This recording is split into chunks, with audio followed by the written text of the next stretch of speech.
বন্ধুরা 1929 এর market crisis retail ইনভেস্টরদের 86% নেটওয়ার্থ ওয়াইপড আউট করে দিয়েছিল।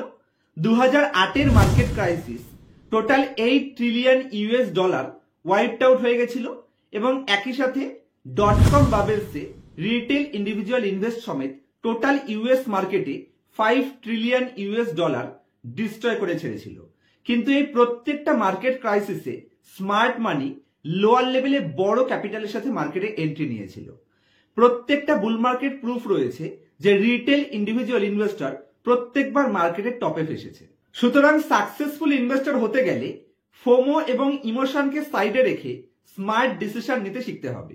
বুল মার্কেটে যখন মার্কেটের ভ্যালুয়েশন এক্সট্রিমলি হাই হয়ে যাবে তখন বুল মার্কেট থেকে কতটা প্রফিট কামাবো সেই চিন্তাধারাকে একটু চেঞ্জ করে মার্কেট কারেকশন অথবা মার্কেট ক্র্যাশ করলে আমরা বটমটাকে কিভাবে ম্যাক্সিমাম অপরচুনিটি হিসেবে ইউজ করতে পারি সেটার কথা যদি আপনি ভাবেন এবং মার্কেট ক্র্যাশে অথবা মার্কেট কারেকশনে আপনি যদি বড় ক্যাপিটাল আপনার হাতে রাখতে পারেন তাহলে ডেফিনেটলি মার্কেটে আপনিই রাজা, কারণ বটম থেকে ম্যাক্সিমাম ওয়েলথ ক্রিয়েশন হয়। চলুন আজকের ভিডিওতে ওয়ার্ল্ডের মেইন 4টে বড় বড় মার্কেট ক্রাইসিস নিয়ে ডিসকাস করব এবং সেই মার্কেট ক্রাইসিসে আপনি কিভাবে নিজের ক্যাপিটালকে প্রোটেক্ট করতে পারতেন, ম্যাক্সিমাম মার্কেটের ক্রাইসিসের বেনিফিট নিতে পারতেন, সেরকম 4-5টা পয়েন্টস নিয়ে আপনাদের ডিসকাস করব।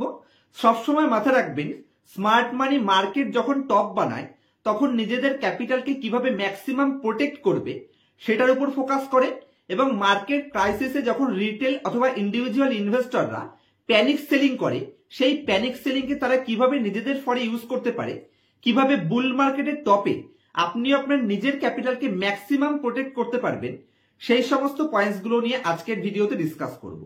তার আগে অতীতের মেইন 4টে যে মার্কেট ক্রাইসিস সেই পয়েন্টসগুলো আপনাদের একবার বুঝিয়ে দেওয়া যাক। তো চলুন এবার হিস্ট্রির মেইন বড় বড় 5টা মার্কেট ক্রাইসিস এবং সেরকম মার্কেট ক্রাইসিসের আগে মার্কেটে ঠিক কি ধরনের বিহেভিয়ার গুলো হয়েছিল, কিভাবে আপনি আপনার ক্যাপিটালকে ম্যাক্সিমাম প্রোটেক্ট করতে পারতেন এবং কোন কোন পয়েন্টস গুলো দেখে আপনি কিছুটা আইডিয়া করতে পারতেন যে মার্কেটে একটা বড় ধরনের ওয়েলথ ডিস্ট্রয় হতে পারে এবং সেই বড় বড় মেইন 5টা মার্কেট ক্রাইসিসে ইনভেস্টরদের কতটা ক্যাপিটাল কতদিনের জন্য ওয়াইপড আউট হয়ে গেছিল, এরকম কিছু এক্সাম্পল এবং ভিডিওর লাস্ট পার্টে মার্কেট নেগেটিভ সেন্টিমেন্টের আগে থেকেই আপনি কিভাবে আপনার পোর্টফোলিওকে ম্যাক্সিমাম সেফগার্ড করতে পারবেন সেরকম টোটাল 5টা পয়েন্টস নিয়ে ডিসকাস করব।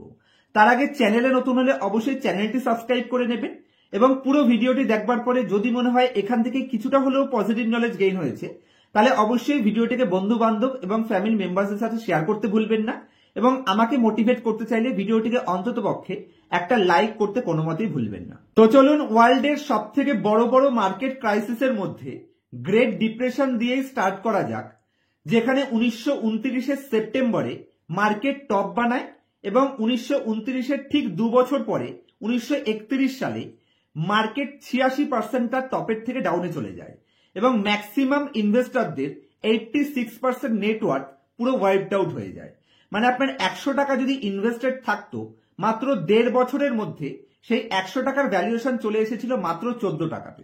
এরপরে নেক্সট টাইম গ্রেট ডিপ্রেশনের পরে 1987 ব্ল্যাক মানডে, যে সময় ইউএস মার্কেটের হিস্ট্রির সব থেকে বড় ওয়ান ডে ক্র্যাশ, একদিনের ট্রেডিং সেশনের মধ্যে ইউএস মার্কেট তার হিস্ট্রির 22.6% একদিনে ডাউন ট্রেন্ডের রেকর্ড বানায়। সেখান থেকে যদিও মার্কেট বাম্পার রিকভারি করেছিল কিন্তু একদিনে 22% যদি ইউএস মার্কেটের মতন গ্রেট মার্কেট ডাউনে চলে যায়, আশা করা যাচ্ছে ইনভেস্টরদের মধ্যে কিরকম প্যানিক সেলিং হয়েছিল নিশ্চয়ই আপনারা বুঝতে পারছেন। এরপরে 1987 ব্ল্যাক মানডের পরে 2000 সালে ন্যাসড্যাক ইন্ডেক্স, যে সময় .com বাবেলসের সময় এক বছরের মধ্যে ন্যাসড্যাক ইন্ডেক্স তার টপের থেকে 77% মার্কেট ক্র্যাশ করে যায় এবং সেই ক্র্যাশের পরে মার্কেট রিকভারি করে নতুন হাই টাচ করার জন্য মার্কেট টোটাল 15 বছর ইনভেস্টরদের ধৈর্যের পরীক্ষা নিয়েছিল। মানে 1 থেকে 1.5 বছরের মধ্যে মার্কেট 77% ক্র্যাশ করে যায়, কারণ অতিরিক্ত পরিমাণে সে সময় টেক বাবেলস মার্কেটে ক্রিয়েট হয়েছিল এবং 15 বছর সময় লেগে যায় সেখান থেকে মার্কেটকে রিকভারি করে আবার নতুন হাইতে ফিরে যাওয়ার জন্য।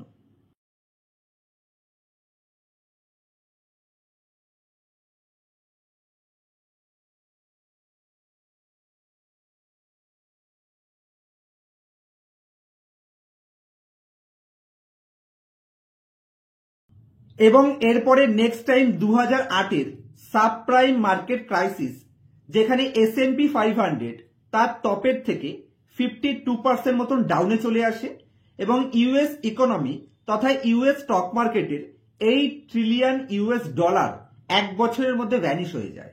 মানে টোটাল ইউএস মার্কেটের যা মার্কেট ক্যাপিটালাইজেশন ছিল এক বছরের মধ্যে সেটা আধা পজিশনে চলে আসে। এবং আজকের দিনে যদি আমি ইন্ডিয়ার ইকোনমিক সাইজ দেখি তাহলে অ্যাভারেজ 4.5 ট্রিলিয়ন, কিন্তু 2008-এ আজ থেকে 20 বছর আগেও সেই সময় $8 ট্রিলিয়ন ইউএস মার্কেট থেকে পুরো ওয়াইপড আউট হয়ে যায় বা ভ্যানিশ হয়ে যায়, কারণ সেই সময় S&P 500-ই 50% মতন ডাউনে গেছিল। এবং তারপরে একদম লাস্ট মার্কেট ক্রাইসিস, যেটা আমি আমার নিজের লাইফে এক্সপিরিয়েন্স করেছি, প্যান্ডেমিক তথা করোনার সময় মার্কেটের ডাউন। ইন্ডিয়ান স্টক মার্কেট মাত্র 2 থেকে 3 মাসের মধ্যে টোটাল 43% মতন মার্কেট ক্র্যাশ করে গেছিল। যদিও সেটা বাম্পার রিকভারি করেছিল, সে সময় আমি নিজে আমার পোর্টফোলিওতে 64% মার্কেটে নেগেটিভ দেখেছিলাম। কিন্তু এই প্রত্যেকটা মার্কেট ক্রাইসিস আমাদের বুঝিয়েছে যে মার্কেট যত বড় উপরে যাক না কেন সেখান থেকে মার্কেট ক্রাইসিস করতে বাধ্য, কারণ মার্কেট যখন ওভারবট জোনে চলে যায় তখন মার্কেট সেখান থেকে বড় কারেকশন অথবা মার্কেটে বড় ক্রাইসিস আসে, এবং মার্কেটে যত বড় ক্রাইসিস আসে সেখান থেকে মার্কেটে অ্যাকচুয়ালি বড় মাপের ওয়েলথ ক্রিয়েশন হয়। আর এই প্রত্যেকটা মার্কেট ক্রাইসিসে সাকসেসফুল অথবা স্মার্ট মানি প্রত্যেকবার হাই ভলিউমে তারা লোয়ার লেভেলে এন্ট্রি নিয়েছে। তবে এই বড় বড় প্রত্যেকটা মার্কেট ক্রাইসিসের আগে মার্কেট আমাদের ভ্যালুয়েশন রিলেটেড বেশ কিছু ওয়ার্নিং সাইন দিয়ে থাকে, যেগুলোকেই সাকসেসফুল ইনভেস্টররা নিজেদের ফরে ইউজ করে। আজকের ভিডিওতে এখানে ব্যাক টু ব্যাক টোটাল 5টা পয়েন্টস ডিসকাস করব, যেগুলোর মাধ্যমে আমাদের মার্কেট কিছুটা ওয়ার্নিং সাইন দিয়ে থাকে। তো এই মার্কেটের টপ বানানোর আগে ওয়ার্নিং সাইনের মোস্ট ইউজফুল ভ্যালুয়েশন রেশিও, যেটাকে আমরা বলে থাকি বাফেট ইন্ডিকেটর অথবা market cap two GDP ratio. Total stock মার্কেটের মার্কেট ক্যাপিটালাইজেশন ইকুয়াল আমাদের গ্রস ডোমেস্টিক প্রোডাক্ট। যদি দেখতে পাচ্ছেন মার্কেট ক্যাপিটালাইজেশন আমাদের জিডিপির তুলনায় উপরে উঠে গেছে, তাহলে সেখান থেকে ভ্যালুয়েশন হাই হওয়া শুরু হয়ে যায়।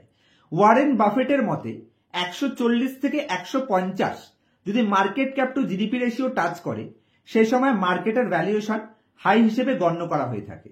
আর বর্তমানে যদি আমি ইন্ডিয়ান মার্কেটের market cap two GDP ratio দেখি তাহলে 140-এর আশেপাশে ট্রেড করছে, যেটা লাস্ট 10 বছরে যদি আমি হিস্টোরিক্যাল অ্যাভারেজ বের করে নিই, অ্যাভারেজ ইন্ডিয়ান স্টক মার্কেটের 10 বছরের অ্যাভারেজ রয়েছে 102 থেকে 105 এবং বর্তমানে সেটা 140।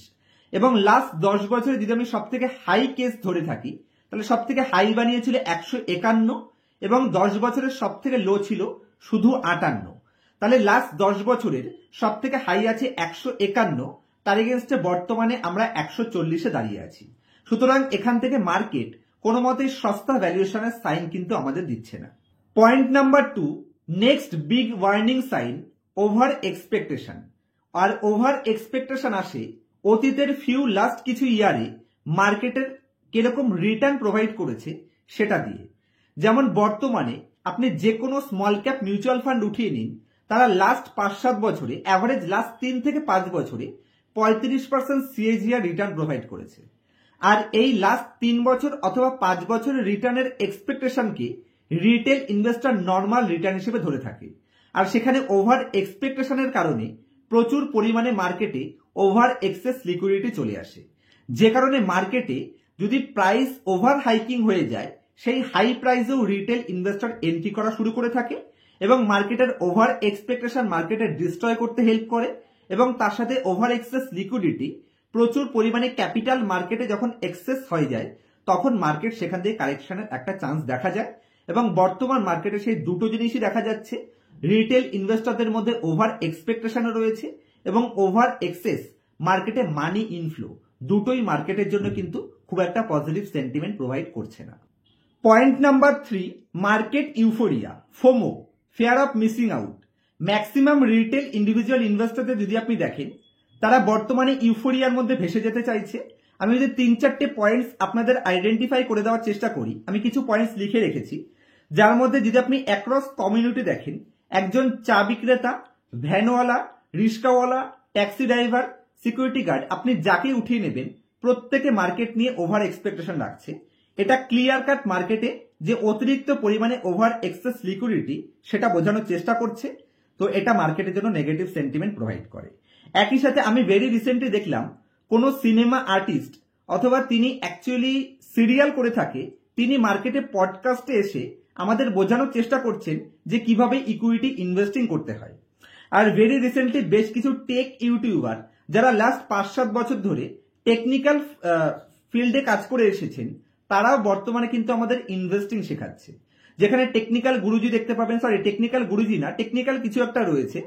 তো এরকম 2-3টে আমি চ্যানেল দেখেছি, তারা প্রত্যেকে বর্তমানে স্টক মার্কেট নিয়ে মাতামাতি করছে, যেটা ক্লিয়ার কাট ইউফোরিয়া সাইন দিচ্ছে। এবং তার সাথে মার্কেট কন্টিনিউয়াসলি উপরে যাবে এরকম কিছু একটা এক্সপেকটেশন রিটেল ইনভেস্টরদের মনে তৈরি হয়েছে। তারা ফোমোর মধ্যে ঢুকে যাচ্ছে, মানে ফিয়ার অফ মিসিং আউটের মধ্যে, যে প্রত্যেকে পয়সা কামাচ্ছে, আমি হয়তো কামাতে পারছি না, যে কারণে মার্কেটের টপে এসেও তারা মার্কেটে কন্টিনিউয়াসলি ইনফ্লো করার চেষ্টা করছে। আর মার্কেট নিচে গেলে যখন অ্যাকচুয়ালি পয়সা কামানোর সময়, তখন তারা মার্কেট থেকে আউট হয়ে যাচ্ছে। আজকে আমি এসআইপি ডেটা দেখলাম, লাস্ট 54 মাসের সব থেকে হাইয়েস্ট এসআইপি ইনফ্লো হয়েছে, 27,000 কোটি এসআইপি ক্রস করে গেছে। এবং মার্কেট বর্তমানে 23-এর পি রেশিওতে দাঁড়িয়ে রয়েছে। তো ক্লিয়ার কাট মার্কেটে ইউফোরিয়া চলছে। তো এরকম মার্কেট কন্ডিশনে নিজের ক্যাপিটালকে আপনি কিভাবে প্রোটেক্ট করবেন, আমি টোটাল 4 থেকে 5খানা পয়েন্টস লিখে রেখেছি। এগুলোর উপর যদি আপনি প্রেসার দিতে পারেন, অবশ্যই মার্কেট আনসার্টেনিটিতে আপনার ক্যাপিটালকে আপনি ম্যাক্সিমাম প্রোটেক্ট করতে পারবেন এবং মার্কেট ক্রাইসিস অথবা মার্কেট ক্র্যাশ অথবা মার্কেট কারেকশনে আপনি ম্যাক্সিমাম ওয়েলথ ক্রিয়েশন করতে পারবেন। তো সবার প্রথমে মার্কেট যত উপরের দিকে উঠবে আপনাকে তত লার্জ ক্যাপ কোম্পানির সাথে যেতে হবে, কারণ মার্কেট যত উপরে যাবে মার্কেট তত রিস্কি জোনে চলে যাবে, স্মল ক্যাপ কোম্পানি রিস্কি হতে থাকবে এবং লার্জ ক্যাপ কোম্পানিগুলোতে সেই সময় আপনাকে কনভার্ট হতে হবে। নেক্সট পয়েন্ট, মার্কেট যত উপরের দিকে উঠবে আপনাকে তত ডাইভার্সিফাই পোর্টফোলিও তৈরি করতে হবে। যদি বর্তমানে আপনার পোর্টফোলিওতে 15টা স্টক রয়েছে, মার্কেট 28,000-এ চলে গেলে আপনার পোর্টফোলিওতে নাম্বার অফ স্টক আপনি বাড়িয়ে নিতে পারেন এবং যত পারবেন ডাইভার্সিফাই করে নিতে পারেন। সেক্ষেত্রে ম্যাক্সিমাম 30 থেকে 32টা স্টকে যদি আপনি ডাইভার্সিফাই করতে পারেন, মার্কেটের টপে গিয়ে আপনি আপনার রিস্ককে ম্যাক্সিমাম ডাউন সাইডে আনতে পারবেন, মানে রিস্ককে কম করতে পারবেন। পয়েন্ট নাম্বার 3, নিফটি যখন 25-এর পি রেশিও টাচ করে যাবে, 25-26-এর উপরে যখন চলে যাবে, সেখান থেকে বড় পরিমাণে মার্কেটে ক্রাইসিস আসার চান্স থেকে যায়। আপনি হিস্ট্রি উঠিয়ে দেখতে পাবেন, যে কারণে 25 অথবা 26-এর পি রেশিও যখন নিফটি টাচ করবে, সে সময় আপনি 50% ক্যাপিটাল ইনভেস্টেড থাকুন, যে টাকাটা মিনিমাম 3 বছর ইনভেস্ট করে ছাড়তে পারবেন। আর বাকি 50% আপনাকে ক্যাশে হোল্ড করতে হবে, চাইলে আপনি অন্যান্য অ্যাসেট ক্লাসে ডাইভার্সিফাই করতে পারেন। এবং একদম লাস্ট পয়েন্টে আমি বলবো অ্যাসেট অ্যালোকেশনের উপর অবশ্যই আপনাদের জোর দিতে হবে। এই বর্তমান মার্কেট কন্ডিশনে প্রত্যেকটা অ্যাসেট ক্লাসে কিন্তু হায়ার ভ্যালুয়েশনে ট্রেড করছে। Gold high valuation, silver high valuation, যদিও গোল্ডের এগেনস্টে সিলভার যদিও কিছুটা ভ্যালুয়েশন সস্তা রয়েছে, কিন্তু আদার্স ইকুইটি মার্কেট, গোল্ড ধরে থাকেন, রিয়েল এস্টেট ধরে থাকেন, প্রত্যেকটা অ্যাসেট ক্লাস বর্তমানে হাই রয়েছে। তো এখানে কোথায় ক্র্যাশ আসবে সেটা বলা কিন্তু খুবই ডিফিকাল্ট। তো আমি বলবো লামসাম ইনভেস্টকে একটু অ্যাভয়েড করার চেষ্টা করুন এবং এসআইপি মুডে চাইলে ছোট ছোট এসআইপি মুডে ইনভেস্টমেন্ট করতে পারেন। কিন্তু ভিডিওর একদম লাস্ট পার্টে এসে আমি আপনাদের আমার পয়েন্টসটা ক্লিয়ার করতে চাইছি। আমি কিন্তু কোনো মতেই মার্কেট নিয়ে বেয়ারিশ নই, আমি জাস্ট আপনাদের সাবধান করতে চাইছি যে মার্কেটের 25-এর পি রেশিওতে যেন আপনারা মাইক্রো ক্যাপ অথবা ছোট ছোট পেনি স্টকে আপনাদের হার্ড আর্ন মানি ইনভেস্ট না করে বসেন।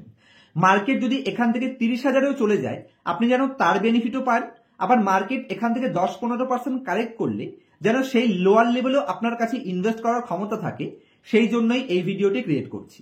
কোন রকম আপনাদের মধ্যে প্যানিক ক্রিয়েট করা আমার কোনো কাজ নয়, জাস্ট রিটেল ইনভেস্টরদের প্রোটেক্ট করার জন্যই আমি আমার চ্যানেলটি তৈরি করেছি। তো বর্তমানে আমি 65 থেকে 70% ইনভেস্টেড রয়েছি। আমি কিন্তু পুরো ক্যাপিটাল উইথড্রল করে নিইনি, কারণ মার্কেট এখান থেকে ধরতে পারেন গ্লাসে হাফ গ্লাস জল রয়েছে নাকি অর্ধেক ফাঁকা রয়েছে, আপনি কিভাবে দেখবেন সেখানে আপনার ডিসিশন আসছে। তো বর্তমানে আপনি যদি মনে করছেন হাফ গ্লাস ফাঁকা রয়েছে সেটাও ঠিক হবে এবং হাফ গ্লাস জল রয়েছে সেটাও ঠিক ডিসিশন। মানে মার্কেট এখান থেকে 10% উপরে যাওয়ার চান্স এবছরে থাকলেও থাকতে পারে, তার বেশি উপরের দিকে যাওয়ার চান্স নেই। আবার মার্কেট 10-15% কারেকশনেরও চান্স রয়েছে। তো সেইভাবেই যাতে আপনারা পারফেক্ট ডিসিশন নিতে পারেন, আশা করছি আমি আপনাদের একটা পারফেক্ট পজিশনে পৌঁছে দিতে হেল্প করতে পেরেছি। আর যদি কোনো কোশ্চেন থাকে অবশ্যই আমাকে কমেন্টসের মাধ্যমে জানাতে পারেন। আমি আপনাদের প্রত্যেকটা কমেন্টসের বেস্ট রিপ্লাই আমার তরফ থেকে দেওয়ার চেষ্টা করব। আর যদি পার্সোনাল ক্লাসে কিভাবে স্টক সিলেকশন করবেন, কোন কোম্পানির ভ্যালুয়েশন কি করে অ্যানালাইসিস করবেন, যে কোম্পানিতে ইনভেস্ট করবেন সেই কোম্পানিটাকে কোথা থেকে খুঁজে বের করবেন, মার্কেটের সাইকেল কিভাবে কাজ করে, স্টক স্পেসিফিক তাদের ভ্যালুয়েশন কিভাবে কাজ করে, স্টকের সাইকেল কিভাবে কাজ করে, এক্সট্রিমলি বেসিক থেকে এক্সট্রিমলি অ্যাডভান্স অ্যানালাইসিস পার্সোনাল ক্লাসে যদি আপনি শিখতে ইন্টারেস্টেড রয়েছেন, মার্কেট নিয়ে সিরিয়াস রয়েছেন, তাহলে পার্সোনাল ক্লাসের জন্য কন্ট্যাক্ট করতে পারেন। ক্লাসের পরে লাইফ টাইম সাপোর্ট স্টুডেন্টদের জন্য ব্যবস্থা রয়েছে। দেখা হবে নেক্সট ভিডিওতে কোনো ইন্টারেস্টিং টপিকের সাথে। ততক্ষণ পর্যন্ত happy investing, happy trading. Facebook এবং ইনস্টাগ্রাম পেজে লাইভ মার্কেটার আপডেটের জন্য অবশ্যই ফলো করে নেবেন। কেবলমাত্র ডেসক্রিপশনে আপনারা লিঙ্ক পাবেন। নকল পেজ হতে সাবধান।